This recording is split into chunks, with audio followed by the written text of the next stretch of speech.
Hi guys, so in today's video I'm going to teach you how to write a paragraph. So let's say you're in an exam and the question says, how does Shakespeare present ambition in Macbeth? You would put something along the lines of, I don't know, I personally would put in Macbeth. Guys, make sure you spell it correctly as well, and make sure you use a capital letter for in at the start of the play, and make sure you also use a capital letter for the writer's name. Now, if you don't know the writer's name, it's fine, you can just put the writer, but I know the writer's name in this instance, so I'm going to put the writer's name, which is Shakespeare. Now, don't do the same mistake as I just almost did. I'm going to put capital S because it's important for a noun you put the capital letter. Guys, it's also important you spell the writer's name correctly as well, because that's what gets you points, extra marks. So far I've got in Macbeth, Shakespeare presents ambition as, but that's all I've got up to.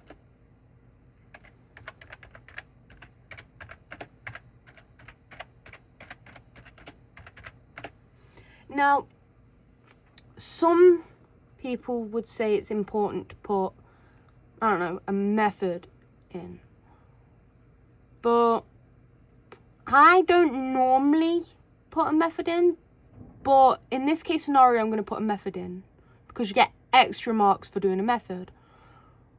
So the method I'm going to teach you is called a triple. So it goes something along the lines of, I don't know, in this instance I'm going to put dangerous, deadly and corrupting because it's talking about ambition. So in Macbeth,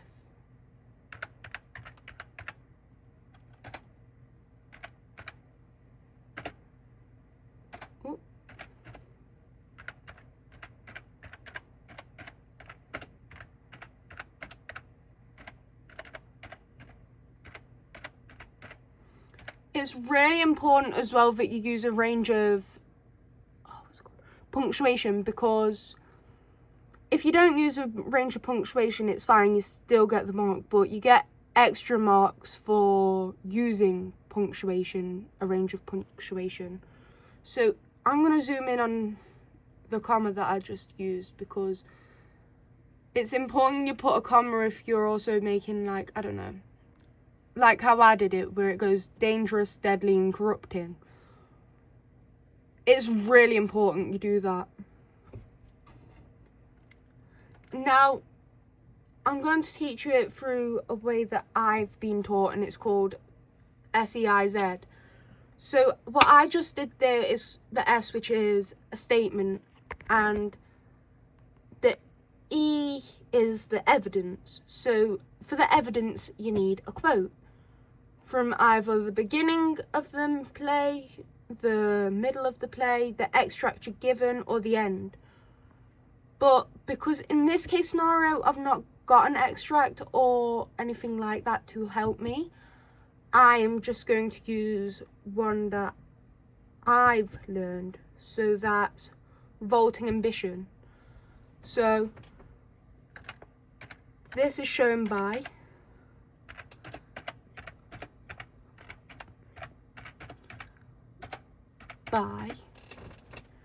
it's really important you get the, what do you call it again, quotation marks in this one, because that also counts to a range of punctuation, with quotation marks being punctuation.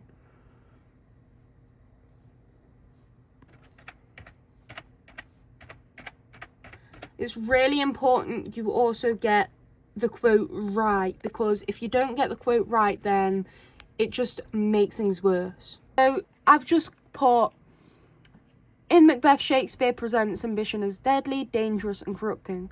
This is shown by vaulting, and now I'm going to put ambition.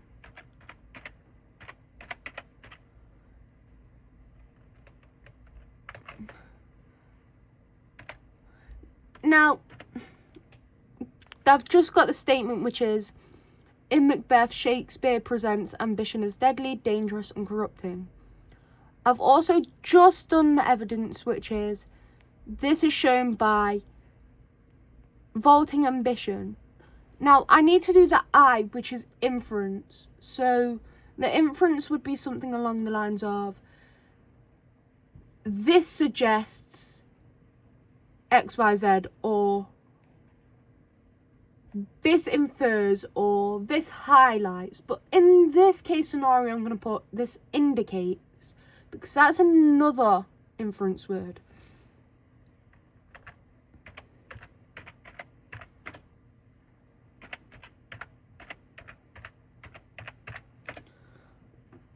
And then I'm going to put, this indicates that Macbeth is corrupted by the power and bloodthirsty by his ambition.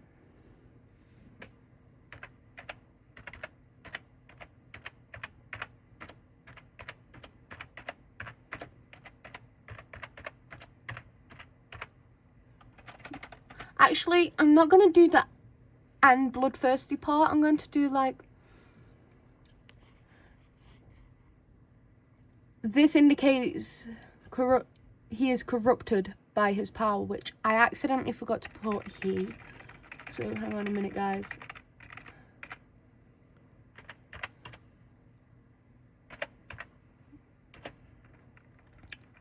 He is corrupted by his power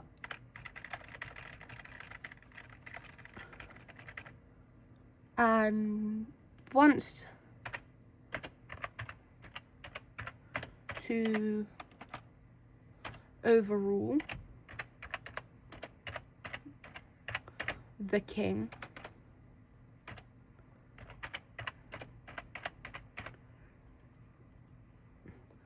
and becomes bloodthirsty.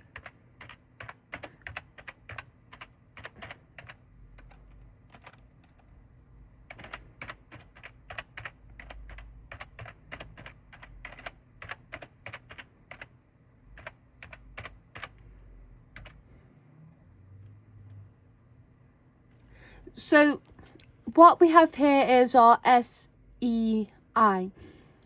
So we have our statement, which is, in Macbeth, Shakespeare presents ambition as deadly, dangerous and corrupting. We have our evidence, which is, this is shown by vaulting ambition. Which you don't have to put, this is shown by the quote, vaulting ambition. You can just put, this is shown by vaulting ambition. The examiner will know that it's a quote from Macbeth as you are given an extract.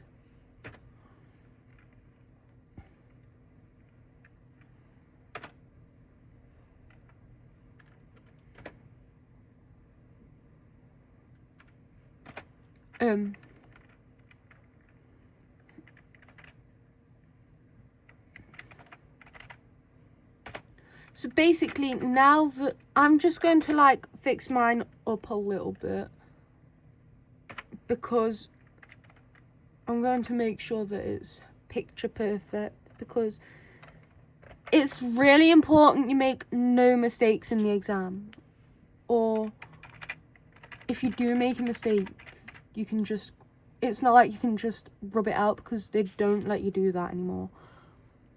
So now we've also got our inference, which is, this indicates he is corrupted by his power, wants to overrule the king, and eventually becomes bloodthirsty. Now we need to zoom in, and the word we're going to zoom in on is vaulting, which in this case scenario, if you can put a to in front of it, it's a verb. So because you can put a to in front of the word to vault, it means it's a verb. And vault is just another word for wants to jump over or rule. So the verb, It's really important you get what method this is, because you get extra marks if you name the method.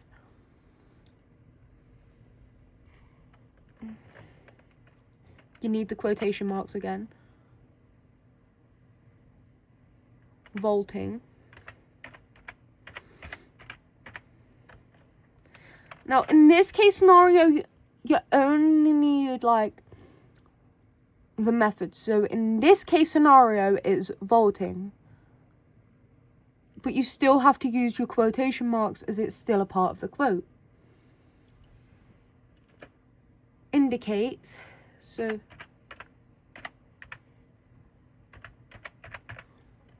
they like it when you use ambitious vocabulary as well. So, that's why I'm saying indicates. You can say highlights, suggests, infers, or even this shows or this demonstrates, but I prefer using this indicates. The verb indicates.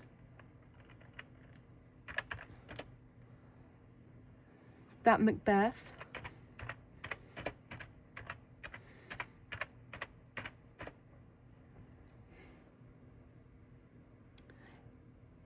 is ambitious,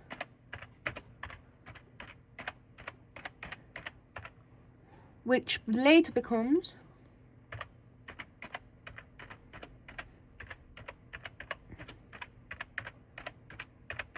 his downfall.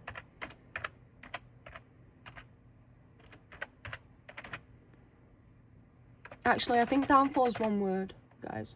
I don't think it's two words. Now, if you're aiming for higher marks, it's better if you put another quote from another part of the play. So, in this case scenario, I'm going to use the part where he says about his mind being full of scorpions. So, I'm going to put, this is further reinforced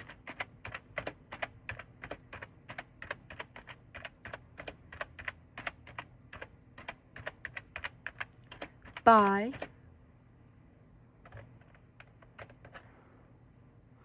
full of scorpions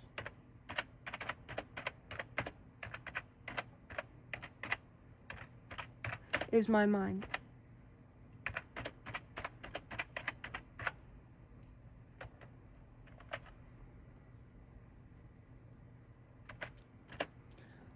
This also suggests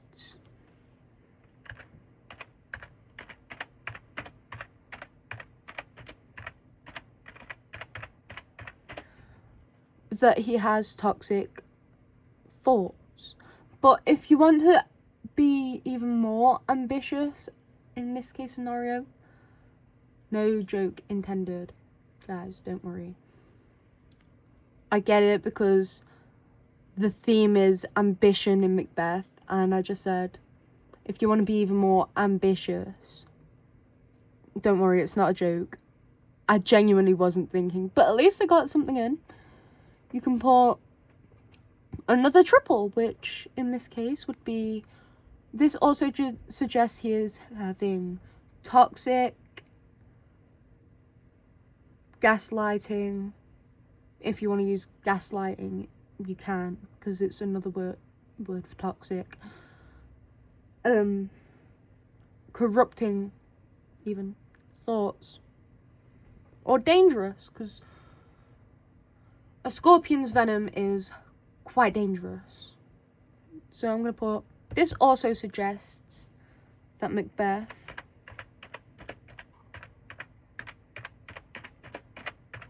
having toxic,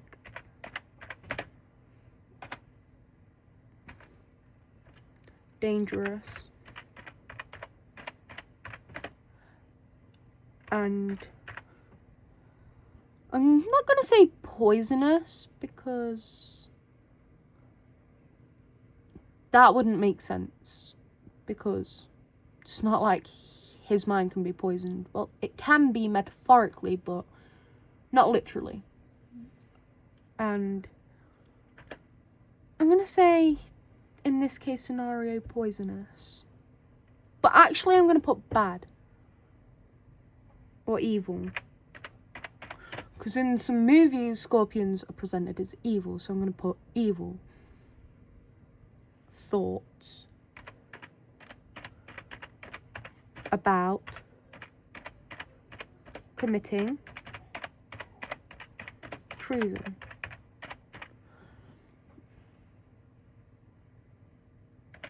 Now, it's important you do the same as what you did for the first SEI if you want to like further reinforce it like I'm going to do. So for my statement, I've got, in Macbeth, Shakespeare presents ambition as deadly, dangerous and corrupting. For my evidence, I've got, this is shown by vaulting ambition.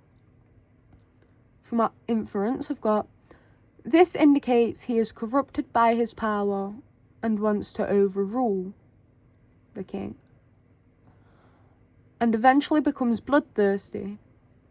For my zoom in, I put, the verb vaulting indicates that Macbeth is ambitious, which later becomes his downfall. Now, I further reinforce this by saying, this is further reinforced by full of scorpions is my mind. And then I put, this also suggests that Macbeth is having toxic, dangerous, and evil thoughts about committing treason. If you guys didn't know, treason is basically where you commit a crime or a felon or murder to the monarch. Say, for example, if you were to kill the king, that would be treason, or, which in Macbeth's case, he committed treason. But that's just one example of treason. There are many examples of treason. Guys, I really wouldn't recommend not reinforcing it, because I recommend reinforcing it because it's actually going to help you get more quotes and close to full marks, if that makes sense. I'm going to like explain what method this is. The noun scorpions. Guys, if you've already put a method, you can say the word, or so long as you've already described what method you have put in the first quote. The noun scorpions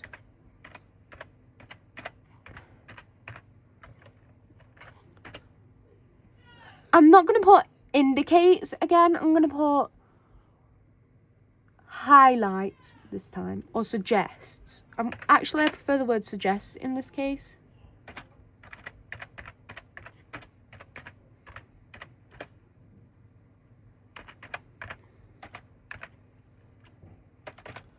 Not hiss. Or malicious.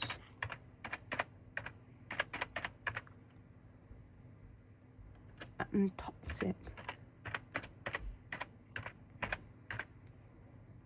And guys, that's pretty much it for how to write a paragraph. If you thought this video was useful, please hit like and subscribe, and share this to a friend who needs to learn this. So in my paragraph I put, in Macbeth, Shakespeare presents ambition as deadly, dangerous and corrupting. This is shown by vaulting ambition. This indicates he is corrupted by power, wants to overrule the king, and eventually becomes bloodthirsty. The verb vaulting indicates that Macbeth is ambitious, which later becomes his downfall. This is also further reinforced by full of scorpions is my mind. This also suggests that he is having toxic, dangerous and evil thoughts about committing treason. The noun scorpion suggests that his thoughts are malicious and toxic. Now you can put a modal verb in there, which I am going to do because you get extra marks for a modal verb. So in this case, I'm going to put Shakespeare may have done this too.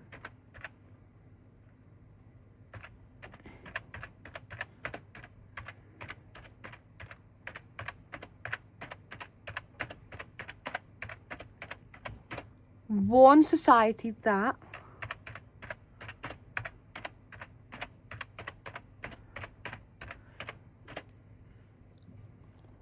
ambition can be quite dangerous.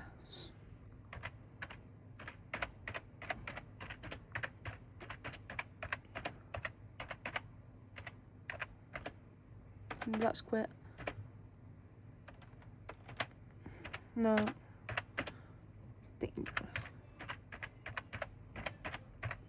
And that's how you write the paragraph. So that's how you write a perfect paragraph. So I've got my statement, which is, in Macbeth, Shakespeare presents ambition as deadly, dangerous and corrupting. I've got my evidence, which is, this is shown by vaulting ambition. I've got my inference, which is, this indicates that he is corrupted by his power, wants to overrule the king and eventually becomes bloodthirsty. I've got my zoom in, which is, the verb vaulting indicates that Macbeth is ambitious, which later becomes his downfall. I've got another quote that backs this up, which is, this is also further reinforced by full of scorpions is my mind. And I've got another load of evidence, zoom-ins, and so on and so forth. So, for example, I've got, this also suggests that Macbeth is having toxic, dangerous, and evil thoughts about committing treason. The noun scorpion suggests that his thoughts are malicious and toxic. I've even added my modal verb in there, which is, Shakespeare may have done this to warn society that ambition can be quite dangerous. Some people like to put a modal verb in there to get full marks. But you don't always have to put a modal verb in there. It's just, if you can, and there's a point where you can, I recommend doing it. Because it gets you near or closer to full marks, or even at times full marks. So if you don't know what a modal verb is, it's like, I'll give you a couple of suggestions, which are may have, maybe, could, would, should, might have, or can. They're your modal verbs. If you thought this video was helpful, please like, subscribe, and share this to a friend.